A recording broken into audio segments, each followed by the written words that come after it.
sithi dudu kuloya mndeni kwesenkosi uNgcobo, sithi dudu nakumama wakwakhe uMaNgcobo, sithi dudu nabakwakhoza eKhakonina, ubaba uZondi ngoba uzalo uMakhoza waseganwa uMaNgcobo, kanti ke uye washiya abantwana abawu4, amantombazana amabili nabafana ababili. Sithi alwehlanga olungehliyo emndenini wakwaZondi, ikhalile lenkosini, yakhala ezintabeni, yakhala kuma record amaningi, yakhala kuma CD amaningi.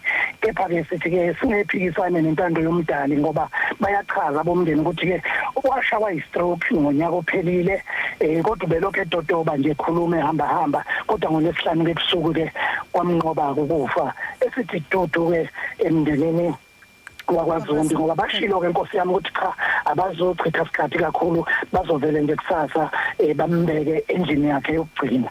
Kusho ukuthi lo kwethu thina abaculi kuzomela nje kube khona indlela esithintana ngayo bafowethu, ngoba kufanele sibe neqiniso ezimdola nabalaleli.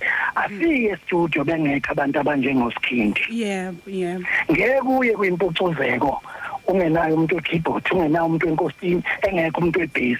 Ngakho ke sithanda singathandi asikwazi ukushalaza nje, sibuke ngathi akwenzeke lutho. Kudilike sona isichobo, akube khona indlela esixhumana ngayo, sibone nje njengamadoda ngoba sabelwa vele ubunzima, sihle inhloko nje inyama enamathambo engekho, sancishwa lesifuba eyinyama. Ingoba vele kwakuchaza ukuthi okwethu thina amadoda sibhekene nobunzima nalokho ke yebo namanje kusiqonde ngqo njoba sikuleli giya nje elinzima lika level 4 uqonde thina amadoda ayikho into esizoyenza, asibambe khona kunje ngoba ubungeke uye studio engeke umuntu ozokhalisa inkosini, ngeke uye lapha kwi-festival engeke umuntu ozofika kudlalela inkosini. Ngakho ke kubalekile ukuthi sihlangane nje sibumbane samaciko kunje, kube khona indaba esixoxayo khona sizokwazi ukuthi ngelinye ilanga sivele nathi emndenini wakwaZondi sihlanganisa amehlo bebone ukuthi umntwana wabeGoli cha akaphathisanga kwenqanga, ube umuntu nje omukelekile, waphila nabantu, wasebenza nabantu.